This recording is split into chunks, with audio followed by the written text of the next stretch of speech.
Hello and welcome to Eavesdropping at the Movies. I'm Mike. And I'm José. And we've seen The Blue Angel, in the original German, Die Blaue Engel, which is... Wow. Yeah? Your pronunciation is... What's wrong with that? So good.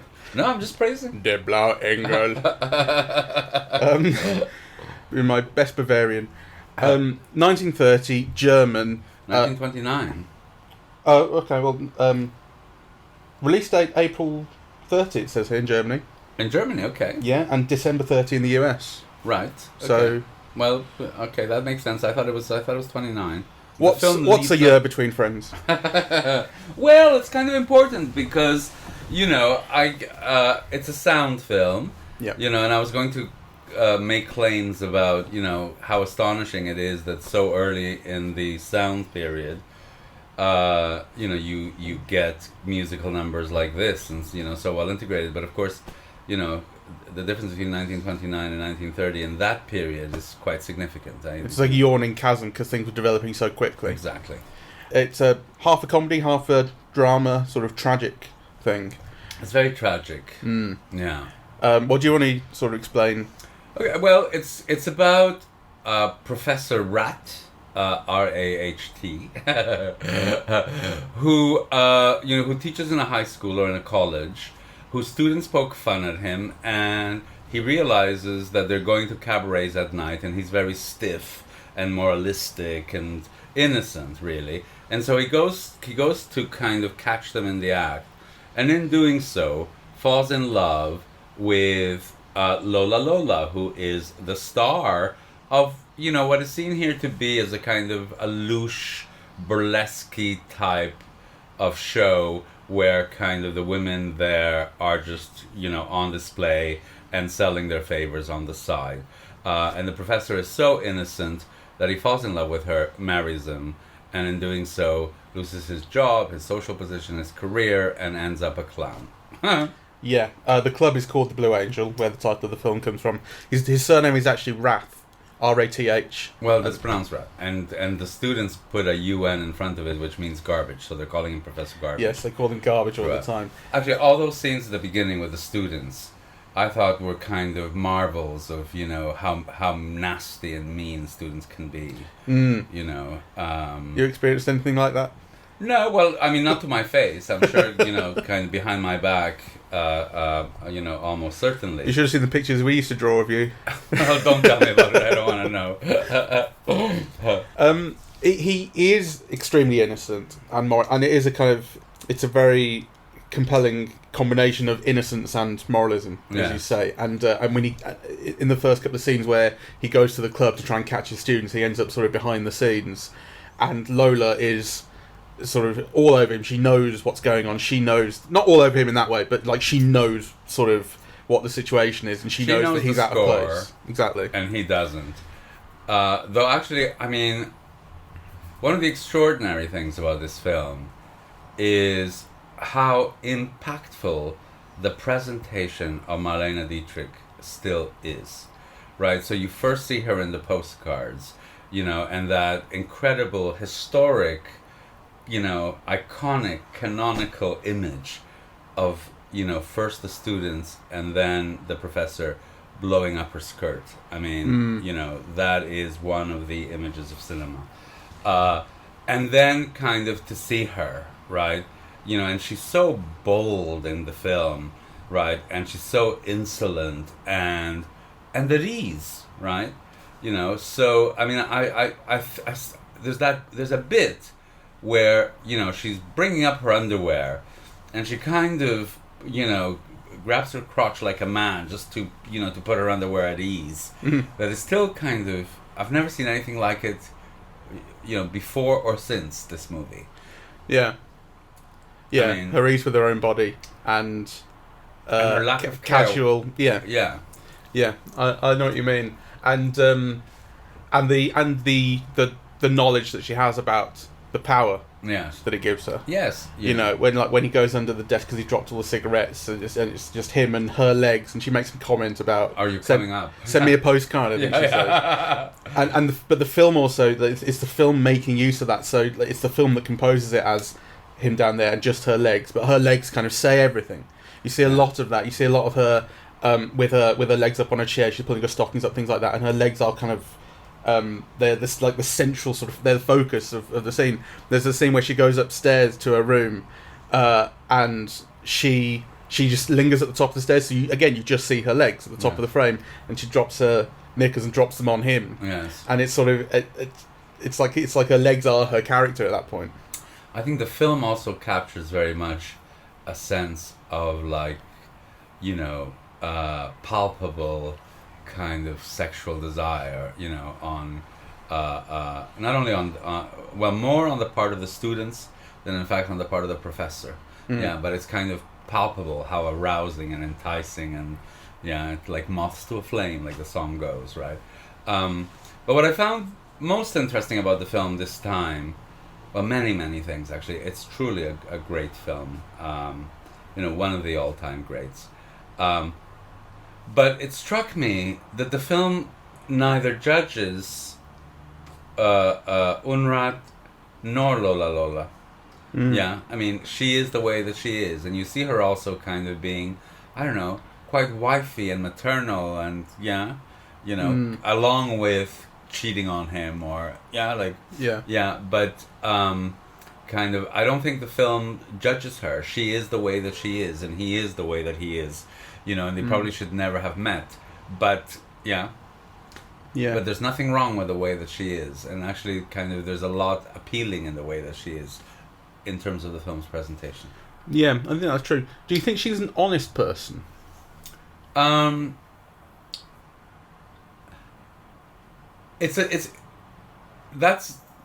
a good question, but it's a difficult one to answer. Yeah. I mean, I had this whole conversation about a friend. So I was talking with a friend about another friend, and we were going on about how charming he is. He's an extraordinarily charming person, right? He always makes people good, and he always makes people feel better for having seen him, and so on.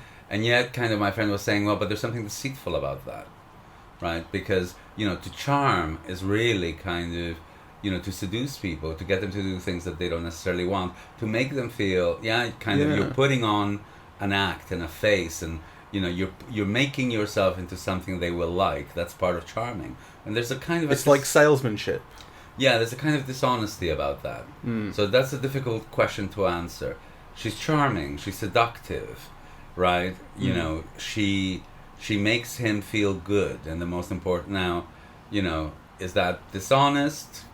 You know, well, in a way it has to be, because you also see that she's with other men, but on the other hand, they've been together for 5 years, right? And, you know... Yeah, well, the question it gives me is, why does she marry him? Because he's a professor. Yeah, I mean, that's kind of the answer I had. It's a status thing. But that then suggests that she is using him more than I think it comes across. That suggests that she is just using him for social status. I'm not really sure that's the case. Well, I mean, I think this is what I would call a late Weimar film. Yeah, and I think, you know, in a country defeated by war, with rampant inflation, no food, blah, blah, blah, kind of, you know, I think to want to marry a professor is, like, not a bad thing, right? And, I mean, certainly the professor's colleagues all know that he shouldn't, right? And I think kind of all of her colleagues understand why she should. You know, the irony is that they don't then retire into some small town where he continues to be a professor, but kind of continue with her act where she, you know, because the thing is, one of the telling lines in the film is, she supported you for 5 years, right? I mean, she could have chucked him out after he, you know, ran out of money, because there's that line, he says, you know, until I go, you know, my last cent, I won't sell these postcards. And then you cut and you see him selling postcards. Yeah. So he clearly ran out of money very quickly, right? And and that thing at the end, when they make him the clown, there's a line about the first time you have to earn some money and you decide you don't want to, something like that. So she has been supporting him this whole time. That's right. So anyway, the film makes both of them understandable, and interesting.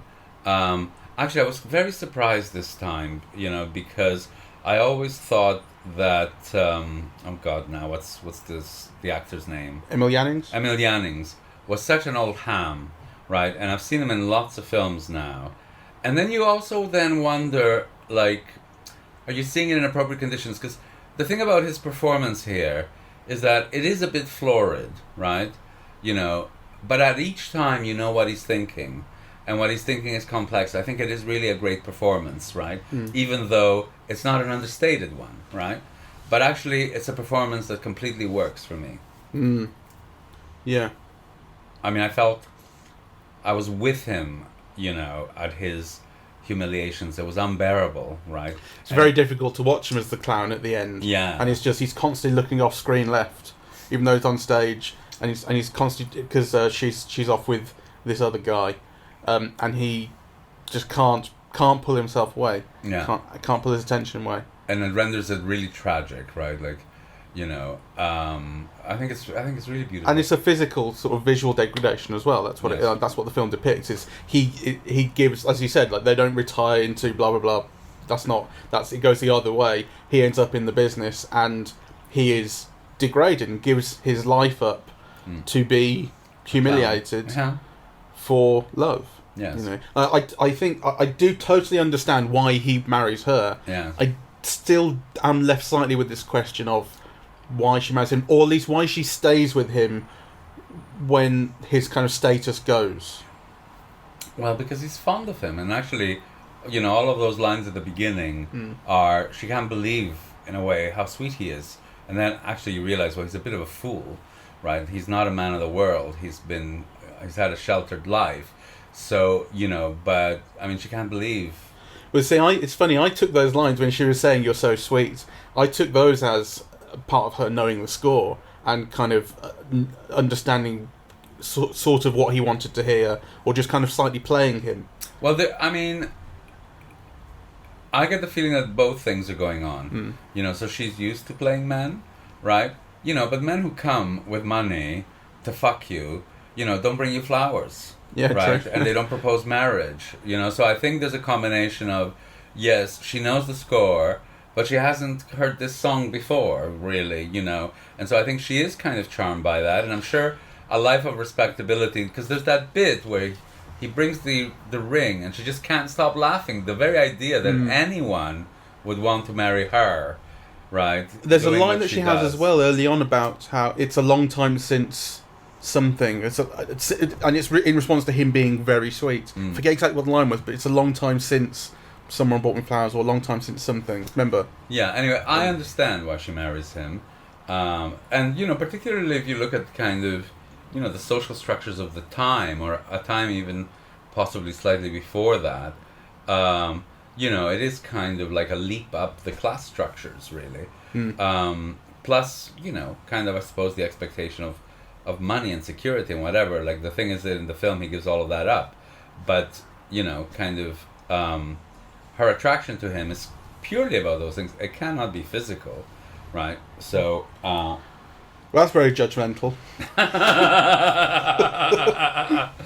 Anyway, I want to talk about the film's visuals. Yeah. Because, you know, one of the things that von Sternberg is considered really a master of is, you know, his framings, his compositions, his lighting, his mise en scène, you know, and I thought they were like, I mean, I don't know, I don't have all of his films in mind at the moment, but just seeing this film now, it strikes me how great all of those elements are in this film. So I can't say they're greater than The Scarlet Empress or, you know, Morocco or whatever, but they're certainly great, you know. There's the one repeated shot that very much sticks in your mind, I think, which is the camera tracking back through the empty classroom. Yes. Which happens basically at the end of the first half, then at the end of the film. Yes. And I think it's the only track that the film uses. Apart from that, it's pans and tripod shots and things. I think out. so. So you know, that last camera movement is beautiful, but actually that's not what drew my eye most. What drew my eye most was the compositions. You know, so you often have like Marlene Dietrich on stage, and there's a bird hanging, you know, and just kind of, you know, the way that she's positioned in front of the camera. There's a lot of use of mirrors throughout, right? Kind of beautiful use of mirrors. Yeah, that kind of constantly break up the frame. There's, those remnants, I guess, of German Expressionism, because when he's walking down the streets to find the Blue Angel Club at the beginning, it's almost like all the houses are bent into each other and all the shadows and so on. I thought that was, incredibly beautiful. The use of gauze, right? So at the end, when Professor Rath goes on stage, he comes through gauze. So, everything in the background is almost kind of out of focus moving, right? And he's in sharp focus. And there's a scene where Marlene Dietrich undresses that also uses the same kind of gauze, right? The constant use at the very beginning of the film, where things are planted for you. So the image of Lola Lola, which, that incredible opening shot where there's an old woman, who washes, there's a poster of Lola Lola, and then she throws water on it, right, and then begins washing it. I mean, that's kind of an incredible opening image. And then you see the posters of Lola Lola throughout, right, in her dressing room, on stage, like she's ever present, as he is trying to find his students and so, that image of her with her hands straddling her waist and open-legged, right, with a very skimpy top, right? I mean, that image circulates throughout almost all of the first half of the film, and you can see how he's enveloped by her, obsessed by her. Even when he's not yet conscious of her, she's there, right? Yeah. So I thought, all of those aspects of the mise en scène were just, like, mind-blowingly fantastic. Very good. Did you notice anything? Did anything... I must say the shot that I noticed the most was that tracking shot that I mentioned, but also the her legs, as I mentioned, and it's partially the compositions that make use of her legs, and like I say, put them in those places and sort of make them level with him and that sort of thing. I think it's the fact that her legs, she's just got these beautiful legs that are on display all the time, and kind of the backstage is her domain. Yes. I mean, it's not like she also has them out on stage as well, but like backstage, she's completely in control, and her sort of her skimpiness of her clothes and her openness with her body is completely in contrast with him. I mean, he goes out with like 7 layers on. Yes. So you can see they're kind of like they're sort of fire and ice, and it's a shock to him and surprising, and to sort of surprising to be in that world. He is so out of place, and those kind of cutaways to him, sort of looking away and then looking back and looking away very nervously. Cut back to her taking whatever item of clothing off and kind of looking up at him with this knowing glance. I love that back and forth. I mean, she's always ready for action because, the skirts that she wears, like, kind of one of them is a skimpy dirndl type thing, but, the back is tied to her waist, so she's showing her panties. And the other one, which is a Marie Antoinette type dress, the front is fine, but the back is open for business, right? So, kind of all of that is kind of played, throughout the film as well. And of course, I think we mustn't forget to mention the songs, really, because, kind of they're all classic Friedrich Hollander songs. Falling in Love Again and Beware of the Blonde Whatever. Beware of the Blonde Whatever, a classic. Well, it's Beware of the Blonde Women or something, really. But we just, we heard it in German just now, so I can't quite remember. But anyway, the songs help tell the story. Like, they're completely integrated, you hear them throughout. Those charming, alarming blonde women. That's right. And one of the things that struck me, I mean, I've always known that Cabaret was highly influenced by this film. There's that famous last song where Marlene Dietrich straddles the chair, right? And kind of, and then you have Liza Minnelli kind of doing her number on the chair in the Kit Kat Club. But what I hadn't quite registered until now, how all the Kit Kat Club scenes, what happens on stage, is influenced by the Blue Angel, right? So, in the Blue Angel, you have, a bear in cabaret you have a monkey. You know, the women drinking beer and being lined up like that, right? And kind of each getting up to their number and then sometimes dancing together.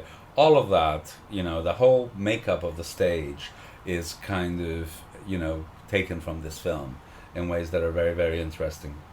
I was also struck by just people's bodies. So, you know, this is a film in which being fat is a good thing, right? It means you're prosperous, you have enough to eat, you're doing well in business, right? Unlike now, which is like the opposite. And also the women's bodies on stage, right? Like, you know, some of them are like really fat, right? And also like they don't have one shape. Some of them, you know, have you know, very small breasts, and you know, some of them are more full figured, but they're completely different bodies to what we're used to seeing now as objects of desire, right? Because these women with these bodies are all on stage, to be desired, right? So, although I think it does still make a joke on the fat woman at the start. You see, I forget exactly, but you see the men's reactions first, and they're kind of staring. Cut to, it's a head and shoulders shot of this woman who's much larger than the others, and I think that is making a joke on that. Okay, but it's a relative thing, right? Yeah. Like, you know, I mean, none of the women on stage, including Marlene Dietrich, you know, would now be considered like thin, you know. And in fact, Marlene Dietrich, when she made her next film in Hollywood, had a completely different shape. You know, she'd lost 30 pounds or something, you know, and the cheekbones came out, and, you know, and actually that was part of von Sternberg's either. She had to lose, you know, that weight, right? Because in Hollywood you had to be thinner than it was acceptable in Germany. So yeah, and it made me think of Hustlers, actually. Oh, really? Well, you know what I mean. The dance scene, the dance scene that introduces J-Lo's character. Yes. And how different. Yes. I mean, in some respects, not that different. I mean, one of the things that has, I suppose, changed about the ideal woman's body in the last sort of 10 or 15 years is getting much bigger in some places. Yes. Kind of J-Lo and Beyonce, sort of big asses and thighs. Yes. Which, you know, wouldn't have been the case in like the 90s when it was more sort of Kate Moss or, you know, the incredibly thin figures. So in some respects, there is some similarity there. But it still struck me as sort of this. I mean, the world obviously struck me as kind of similar in some ways. And there is this idea of sort of hustling men to some degree. But obviously the sweetness is very different. Yes. And actually, I think, you know, it's a good comparison that you're bringing up. But I also think the comparison plays up, you know, how much greater the Blue Angel is. Because the Blue Angel is harsher and grittier, you know, like it kind of, you know, again, just the Marlene Dietrich stance, you know, her use of her body, right? Like, yeah, there's a kind of, you know, I mean, there are things that you don't see Jennifer Lopez do. Jennifer Lopez dances that dance, and she's made to seem like glamorous and agile and beautiful, you know, and distant. You don't have her scratching her crotch, you know, and kind of, you know, making sure that her, you know, her underwear are in position for the act. Like, there's a kind of a harshness to that, right?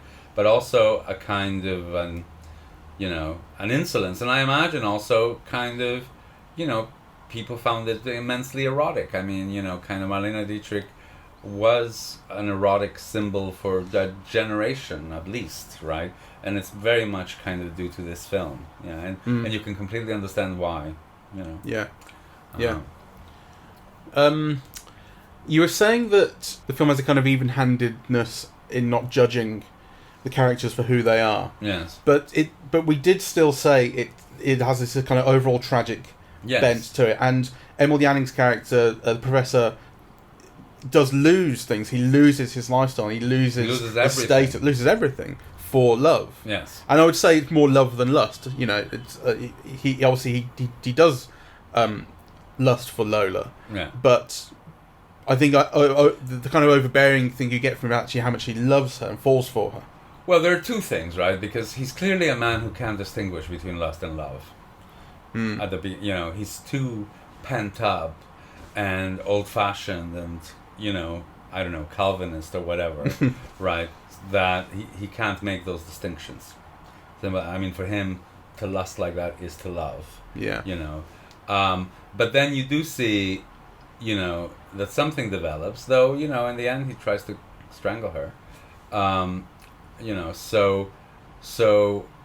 But I also think that what makes it you don't need to blame anybody. In fact, the tragedy of it depends on not blaming people, because in a way this is his fate. He can't help himself. He can't help what he's done, right? And he didn't, so there's this thing of, both desire, but also not knowing any better and being unsophisticated and kind of, this is your fate. So I don't think you need to blame him or not blame him in order to appreciate the tragedy of it. No. But do you think there is an association the film makes, a kind of classic association between drink, sex, clubbing, and sort of moral degradation? I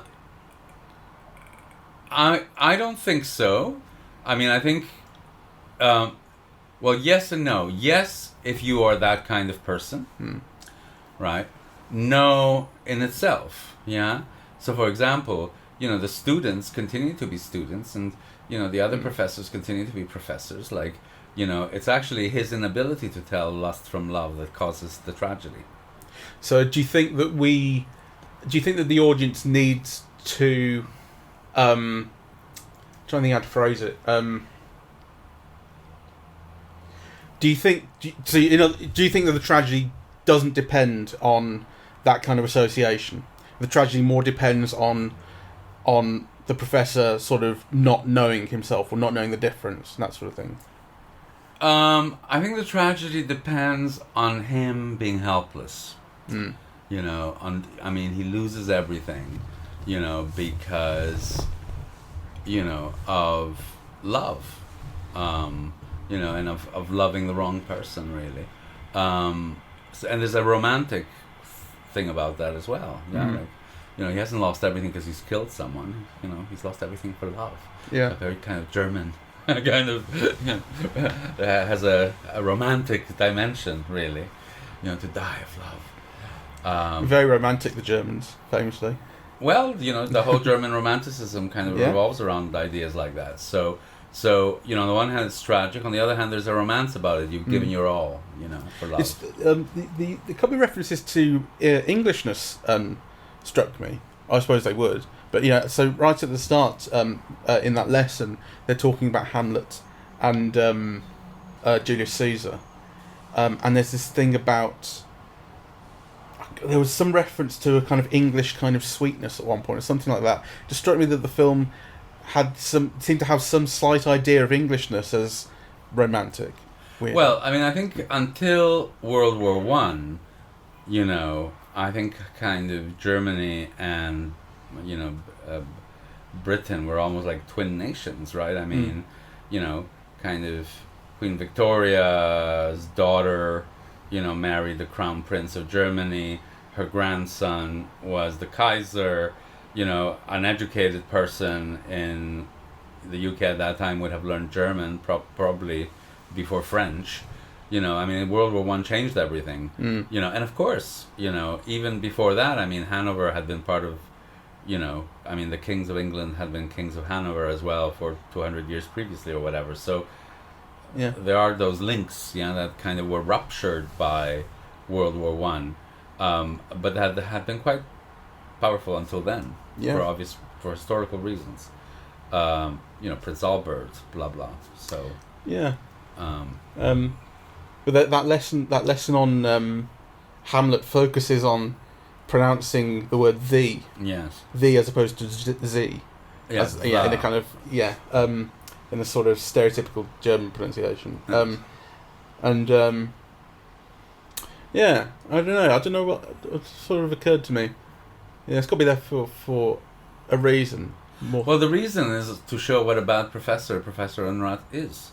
That you just can't teach him properly. He's just insistent. And, because, you see, the child can't do any better, and he's not saying things like, if you place your tongue at the top of, the roof of your whatever. He's just, repeating it over and over again and treating the child like a fool, which obviously the child can't do any better unless you show him how to do it. No, sure. But, he could have taught him very badly in, like, a maths lesson or something else. The choice of Hamlet intrigued me. So, but I don't know. Well, I suppose in a film like this, it would have its reasons. So, you're probably right, but nothing comes to mind. No, not to me either. But. So, anyway, I think it's the film that made Marlene Dietrich a star. It was certainly cemented by her even greater success in Morocco with Gary Cooper, also by von Sternberg. It's one of the classic cycle of films, because Marlene Dietrich, when she went to Hollywood, she made all of her first films with von Sternberg. Shanghai Express, Morocco, The Scarlet Empress. I'm forgetting, something. Her von Sternberg collaborations: Morocco, Dishonored. Of course, Dishonored's fantastic. Shanghai Express, Blonde Venus. Blonde Venus is fantastic. That's where she wears the gorilla outfit. The Devil is a Woman. And The Devil is a Woman is the one set in Spain, and that was Dietrich's own favorite. So a whole series of classic films, one after the other, that kind of create this astonishing kind of imagery, all beautifully lit, and all kind of with, the potency of Dietrich's presence, which I think really hasn't been repeated in cinema since. See it. It was very good, and lovely to see it on a nice big screen. Yeah, as film should be. Yeah, and a beautiful print as well. Actually, the light shimmered. Anything else? Was it not digital? I'm sure it was the I'm sure it was a digital print, but projection. The projectionist talked about a print because they had to reset the screen for the print. They were saying, right? So who was saying that? I didn't. Was the projectionist? Oh right, yeah. I didn't hear anyone. A customer had come in saying the screen wasn't set up right, and the woman behind the bar, mentioned it to the projectionist. So, right, okay. And that was the language that they used. Now it might be a DCIP print, rather than like a celluloid print. I don't think it was a celluloid print myself, but I think you now call those things a print, don't you? I suppose so. Never really occurred. I suppose I would always associate the word print with celluloid. Yes. But probably yes. I don't think it was celluloid. No, nor do I. But it looked very nice. It looked beautiful. So highly recommend to see it. It really is striking to see it on a big screen.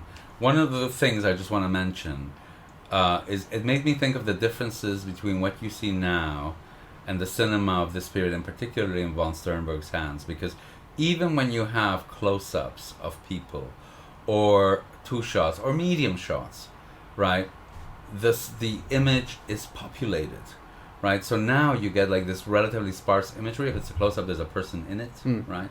Whereas, when there's a close-up in von Sternberg, you're still seeing the gauze in the background, posters, sometimes even like 2 or 3 people kind of in the background. When you see scenes with more people, you're often seeing like 20 people, right, kind of in the frame, right? I mean, you really can tell that it's been designed to be seen primarily on a big screen. Yeah, in a way that even movies now, right? So if you think, for example, the last one we saw, which Ad Astra, like, it's almost like, in terms of the compositions, they could have been done for television. It is just Brad Pitt's face, right? And there's nothing else except his eyes or what he's feeling.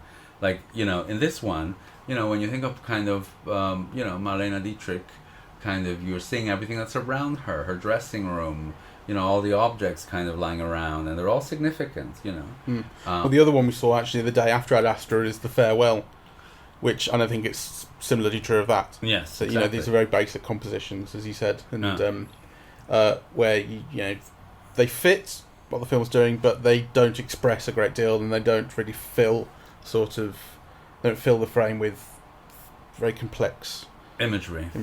Yeah. So I always think about animals in old films, weirdly, rather than the actors as being dead. There's a cat that jumps through the window, and if I see that in a film from 1930, I go, "Well, that cat's dead," as if the actors aren't. Yeah, it's true. It's interesting.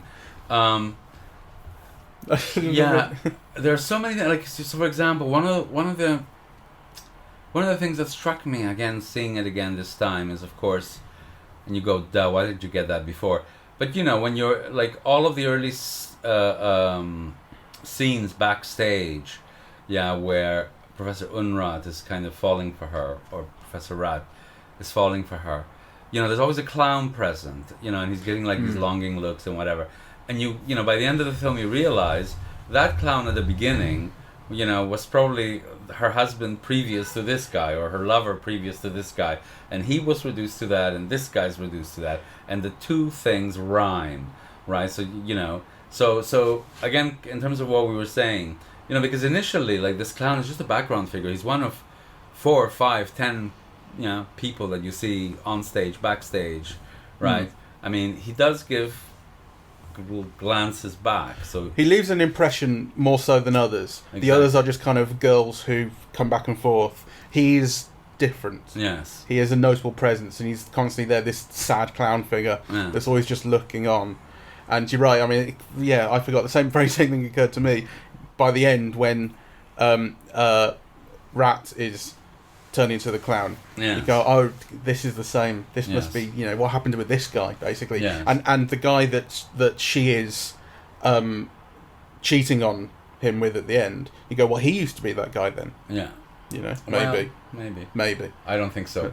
I mean, you know, my feeling was the first, you know, the clown at the beginning was her previous lover, and then, of course, you have Professor Unrat becoming like the next clown and being completely humiliated and doing his cock-a-doodle-doo, you know, which takes on this sad irony, you know, when he's completely defeated, you know, and he's made to kind of, you know, crow like a cockerel.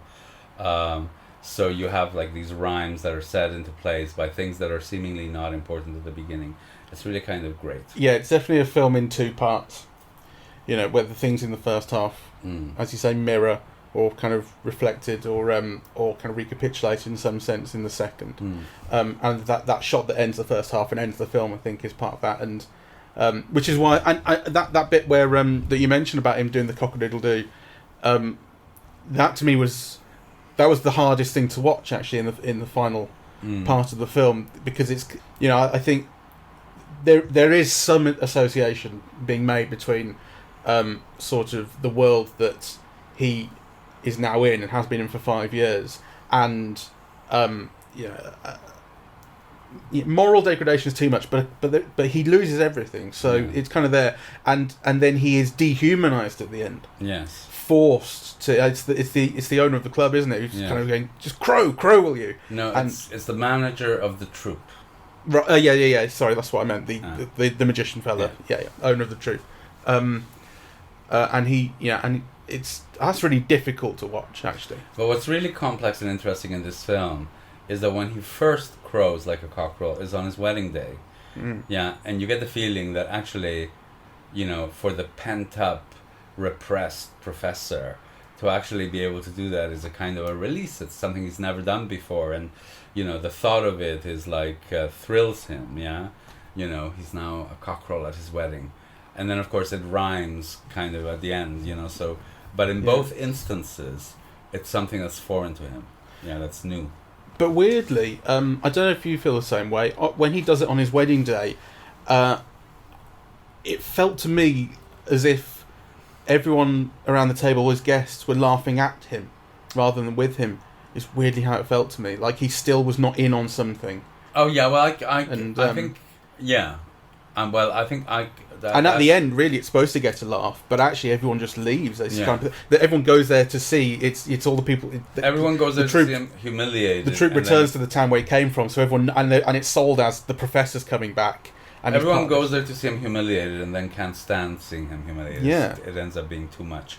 And so I think those two things rhyme because he is slightly out of the know, right? But on the other hand, it's something, you know, that this professor who smokes too much and reads too much and, you know, lives this very limited life had never expected to experience. So, you know, the thing about his own thrill at it and kind of, you know, people kind of laughing at him because they're making fun of him doing this. they're not contradictory. I think they're part of the layers that the film has at each instance. But we really must stop now. Yes. So do see it if you get a chance. It's the 90th anniversary. It does very much feel like a film from another century. You know, it feels like a classic. It feels like a great work, but it does feel like a great work of another time, right? But nonetheless, kind of, you know, still speaks to us. We are eavesdropping at the movies, and we are on iTunes, SoundCloud and YouTube to listen to. On social media, we're on Facebook and Twitter, and the website is eavesdroppingatthemovies.com. Thank you very much for listening. Bye-bye.